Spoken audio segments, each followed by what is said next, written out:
ಇದ್ದಕ್ಕಿದ್ದ ಹಾಗೆ ನಿಮ್ ಫೋನ್ ಬರುತ್ತೆ ಅಂತ ನಮ್ ಗುರುಗಳು ಎದುರು ನೋಡ್ಲಿಲ್ಲ. ಅವರೊಂದು ಮುಖ್ಯವಾದ ದೇವಸ್ಥಾನದ ಕೆಲಸದ ಮೇಲೆ ಮೊನ್ನೆ ಸಿಂಗಾಪುರ್ಗೆ ಹೋಗಿದ್ದಾರೆ. ಓ, ಅದಕ್ಕೆ ನನ್ನ ಇಲ್ಲಿ ಕಳಿಸ್ಕೊಟ್ಟಿದ್ದಾರೆ. ಸರಿ, ಪರವಾಗಿಲ್ಲ. ಗುರುಗಳು ನಿಮ್ ಕುಟುಂಬದ ಬಗ್ಗೆ ಎಲ್ಲಾ ವಿವರಗಳನ್ನು ನನಗೆ ಹೇಳ್ಬಿಟ್ಟೆ ಕಳಿಸಿದ್ದಾರೆ. ಅದಕ್ಕೆ ಧಾರಾಳವಾಗಿ ಹಿಂಜರಿಕೆ ಇಲ್ಲದೆ ಎಲ್ಲಾ ವಿಷಯ ನನ್ನ ಹತ್ರ ಹೇಳ್ಬೋದಮ್ಮ.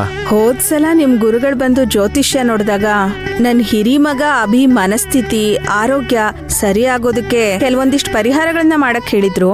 ಹೌದಮ್ಮ, ನನಗೂ ಗೊತ್ತು. ಅದನ್ನೆಲ್ಲ ನೀವು ಮಾಡಿದ್ರಾ? ಓಹ್, ಮಾಡಿದ್ವಿ. ಅದಾದ್ಮೇಲೆ ಈಗ ಅವನು ಗುಣ ಆಗ್ತಾ ಇದ್ದಾನೆ. ಆಫೀಸ್ಗೆಲ್ಲ ಹೋಗಕ್ ಶುರು ಮಾಡಿದ್ದಾನೆ. ಓಂ ನಮಃ ಶಿವಾಯ.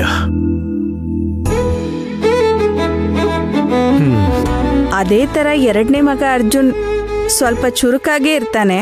ಯಾವ್ದ್ರಲ್ಲಾದ್ರೂ ಹಿಡಿದ ಕೆಲಸ ಮುಗಿಸ್ತಾನೆ ಅಂದಿದ್ರು. ಅದೇ ತರ ಈಗ ಅವನೊಂದ್ ದೊಡ್ಡ ಮನೆತನದ ಹುಡುಗಿನ ಇಷ್ಟಪಡ್ತಿದ್ದಾನೆ. ಒಳ್ಳೇದೇ ಆಯ್ತು ಬಿಡಿಮ್ಮ. ಅಭಿ ಆರೋಗ್ಯ ಸರಿಯಾಗೋದಕ್ಕೆ ಇನ್ನೂ ಸ್ವಲ್ಪ ಟೈಮ್ ಹಿಡಿಯುತ್ತೆ. ಹಾಗಾಗಿ ಅರ್ಜುನ್ಗೆ ಮೊದ್ಲು ಮದ್ವೆ ಮಾಡೋಣ ಅಂತ ಯೋಚನೆ ಮಾಡ್ತಿದ್ದೀನಿ. ಹೌದಮ್ಮ. ಆದ್ರೆ ಅದ್ರಲ್ಲಿ ಅಡ್ಡಿ ಏನಂದ್ರೆ ಅಣ್ಣ ಇರೋವಾಗ ತಮ್ಮಂಗ್ ಮದ್ವೆನಾ ಅಂತ ಊರು ಕೇರಿ ಎಲ್ಲ ಮಾತಾಡುತ್ತೆ. ಅದಕ್ಕೆ ಗುರುಗಳ ಹತ್ರ ಒಂದ್ಸಲ ಕೇಳಿ ನೋಡೋಣ ಅಂತ ಫೋನ್ ಮಾಡಿದ್ದು. ಸರಿಮ್ಮ, ನಿಮ್ಮ ಇಬ್ರು ಮಕ್ಕಳದು ಜಾತಕ ಕೊಡಿ, ನೋಡ್ತೀನಿ. ಓ, ಕೊಡ್ತೀನಿ. ಸರಿಮ್ಮ,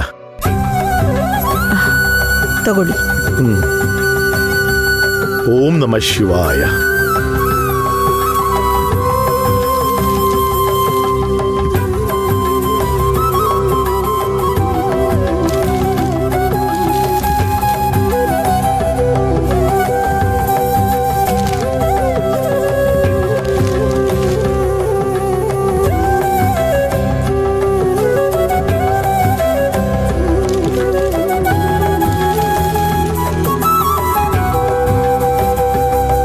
ಓಂ ನಮಃ ಶಿವಾಯ.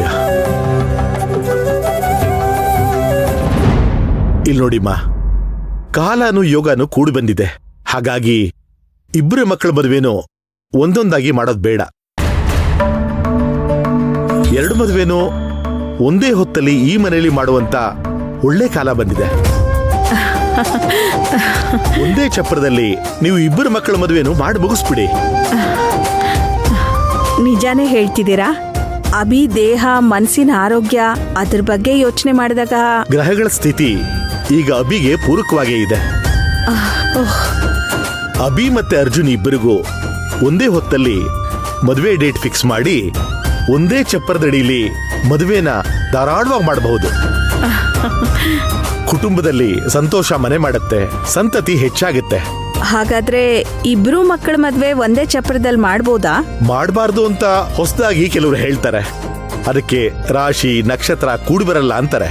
ಆದರೆ ಮದುವೆ ಅನ್ನೋದು ದೇವರ ಆಶೀರ್ವಾದದಿಂದ ಏರ್ಪಡುವ ಪವಿತ್ರವಾದ ನಂಟು. ಅದರಲ್ಲೂ ಎರಡೂ ಜಾತಕಗಳಿಗೆ ಮದುವೆ ಯೋಗ ಕೂಡಿ ಬಂದಿರೋದ್ರಿಂದ ನೀವು ಧಾರಾಳವಾಗಿ ಮಾಡಬಹುದು. ತುಂಬಾ ಸಂತೋಷ. ಆಮೇಲೆ ನಿಮ್ ಚಿಕ್ಕ ಹುಡುಗ ಯಾರನ್ನೋ ಇಷ್ಟಪಡ್ತಿದ್ದಾನೆ ಅಂದ್ರಲ್ಲ, ಆ ಹುಡುಗಿ ಜಾತಕನೂ ಕೊಡಿ. ಈಗಲೇ ಆ ಜಾತಕನೂ ನೋಡಿ ಹೇಳ್ತೀನಿ. ಅದೇನು ಅಂದ್ರೆ ಆ ಹುಡುಗಿ ಮನೆಯವ್ರು ಇನ್ನೂ ಜಾತಕ ಕೊಟ್ಟಿಲ್ಲ. ಸರಿ, ನಿಮ್ ಹಿರಿ ಮಗನಿಗೆ ನೋಡಿರೋ ಹೆಣ್ಣಿನ ಜಾತಕ ಕೊಡಿ, ಅದನ್ನಾದ್ರೂ ನೋಡಬಹುದು. ಅಭಿಕ್ ಇನ್ನೂ ಹೆಣ್ಣು ನೋಡೋಕೆ ಶುರು ಮಾಡಿಲ್ಲ. ಆ ಗೊಂದಲ ಕಳೀಲಿ ಅಂತಾನೆ ಗುರುಗಳಿಗೆ ಫೋನ್ ಮಾಡಿದ್ದು. ಇಬ್ರು ಮಕ್ಕಳಿಗೆ ಒಟ್ಟಿಗೆ ಮದ್ವೆ ಮಾಡೋದಾ ಬೇಡ್ವಾ ಅನ್ನೋ ಕನ್ಫ್ಯೂಷನ್ ಅಲ್ಲೇ ನಾನು ಇದ್ದಿದ್ದಕ್ಕೆ ಯಾವ ಏರ್ಪಾಡು ಮಾಡ್ಲಿಲ್ಲ. ಸರಿಮ್ಮ, ಈಗ ನಿಮ್ಮ ಈ ಗೊಂದಲ ಕಳೀತಾ? ಈ ತಕ್ಷಣನೇ ಅಭಿಗೆ ಹೆಣ್ಣು ನೋಡಿ. ಅರ್ಜುನ್ ಇಷ್ಟಪಟ್ಟಿರೋ ಹುಡುಗಿ ಮನೇಲಿ ಜಾತಕ ಕೇಳಿ ತಗೊಳ್ಳಿ. ಎರಡೂ ಜೋಡಿಗಳ ಜಾತಕ ಕೇಳಿ ತೆಗೆದಿಟ್ಟು ನನ್ನನ್ನ ಕರೀರಿ. ನಾನು ಬಂದು ಜಾತಕ ನೋಡಿ ಒಳ್ಳೆ ದಿನ ನೋಡಿ ಮದುವೆ ಡೇಟ್ ನ ಫಿಕ್ಸ್ ಮಾಡ್ಕೊಡ್ತೀನಿ. ತುಂಬಾ ಥ್ಯಾಂಕ್ಸ್. ಒಳ್ಳೇದಾಗಲಮ್ಮ.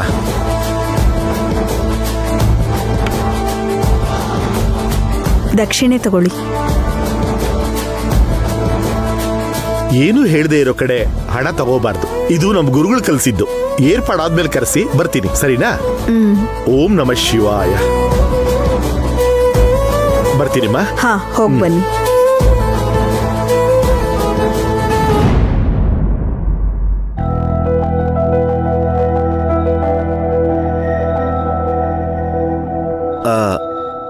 ಅಕ್ಕ,